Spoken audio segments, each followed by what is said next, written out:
Estudio de El Aleph, de Jorge Luis Borges. La multiplicidad infinita del universo. Un acercamiento al cuento paradigmático de la literatura de Jorge Luis Borges. Son muchos los críticos literarios que consideran este texto una de las mejores obras de ficción de todo el siglo XX. Por Fernando Ciel. El texto elegido para comentar en este artículo literario pertenece al escritor argentino Jorge Luis Borges, Buenos Aires, Argentina, 24 de agosto de 1899, Ginebra, Suiza, 14 de junio de 1986. Se trata de un cuento titulado El Aleph, considerado por una parte de la crítica literaria mundial como una de las mejores ficciones del siglo XX. El texto fue publicado por vez primera en la revista Sur en el año 1945 y posteriormente formó parte del libro homónimo que publicó la editorial MC de Buenos Aires en 1949. Este cuento paradigmático de la literatura borgiana es el que cierra un libro que contiene 17 relatos, donde de alguna manera cada uno de ellos trata sobre algún conjunto en particular, sobre algún catálogo, y donde se encuentran los temas más recurrentes del autor argentino: el tiempo, la muerte, la inmortalidad, la búsqueda del conocimiento vinculada a la curiosidad, la cábala, los laberintos, las bibliotecas, la referencia a diferentes obras del canon universal, la incapacidad del ser humano de enfrentarse a la eternidad, el universo, la infinitud, los dioses, el azar, entre otros. La obra toma el nombre del símbolo matemático, número Aleph, que señala el tamaño de conjuntos infinitos y que para las doctrinas místicas de la cábala significa la multiplicidad infinita del universo. En esta primera letra del alfabeto hebreo los místicos judíos vieron la raíz espiritual de todas las letras, una letra que las contiene a todas y por ende contiene todos los elementos del lenguaje humano. Según esta tradición, la letra Aleph es un símbolo del universo y de la voluntad divina, ya que fue la única letra que los mortales escucharon de la voz de Dios.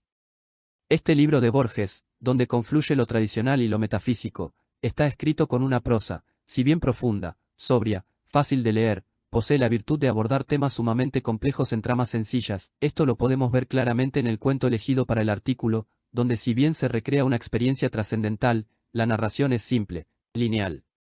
El cuento está narrado en primera persona por un narrador protagonista, que curiosamente tiene el mismo apellido que el autor. Esto no es más que un juego que utiliza el escritor de la narración que ayuda a que aparezcan desdibujados los parámetros que separan la realidad de la ficción y que se suma a otros elementos de carácter verosímil que aparecen en el texto y que forman parte de una realidad reconocible.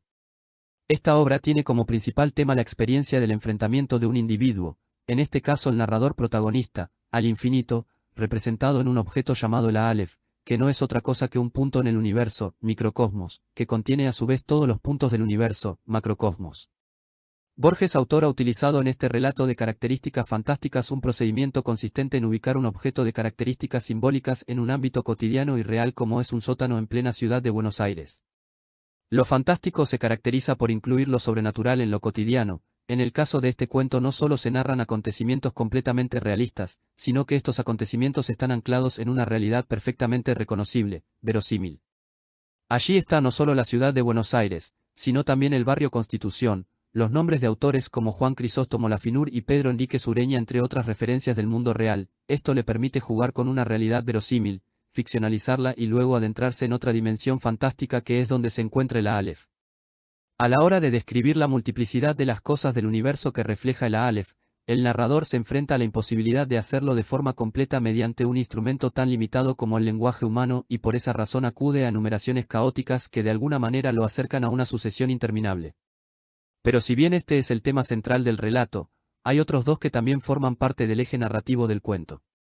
Ellos son, la relación de amor frustrado entre Borges protagonista y la desaparecida Beatriz Viterbo, y por otro lado la relación de carácter personal y literario que mantiene Borges protagonista con el primo de Beatriz, Carlos Argentino Daneri.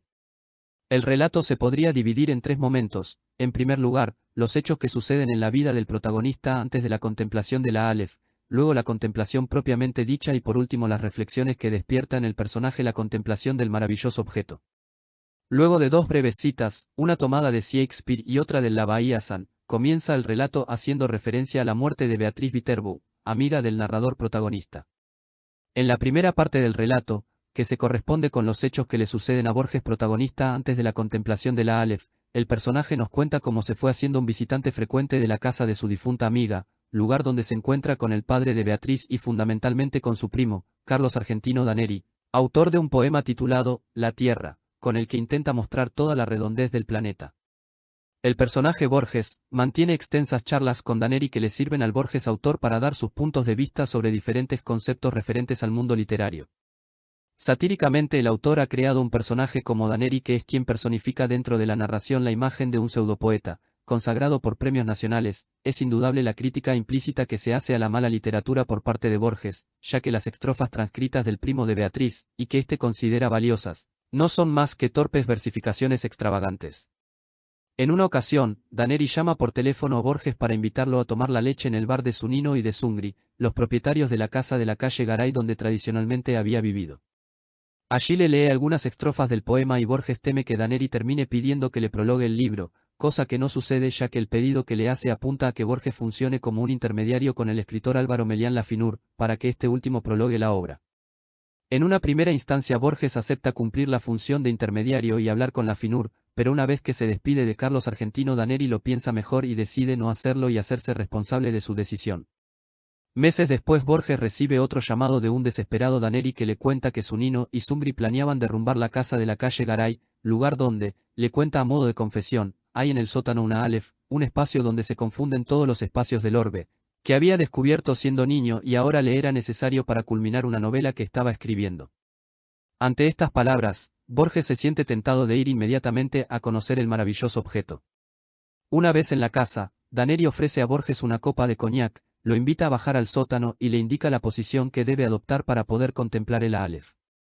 Por un momento Borges sospecha que Daneri lo quiere matar y que su curiosidad lo ha hecho caer en la trampa, pero nada de eso sucede, sino que al cabo de seguir los pasos que Daneri le ha indicado para poder ver el objeto finalmente puede contemplar el universo en un punto preciso.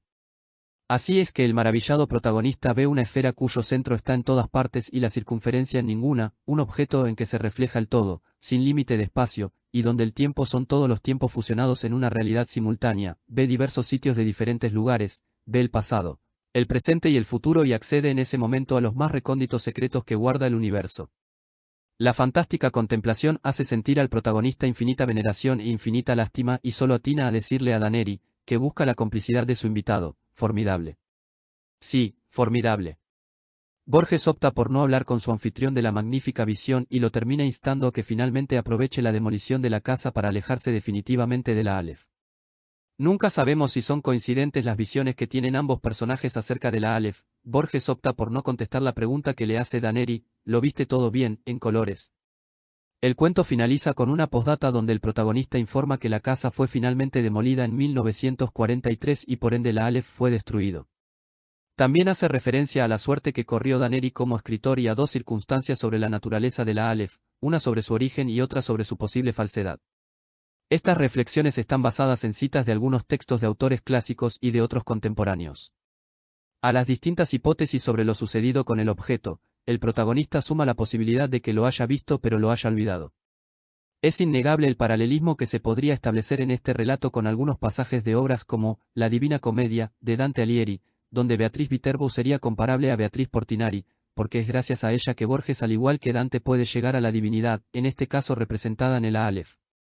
Algo similar sucedería con La República, de Platón, donde se podría comparar el descenso al sótano con el mito de la caverna, donde los personajes están inmóviles y ven imágenes que vienen a sustituir la realidad.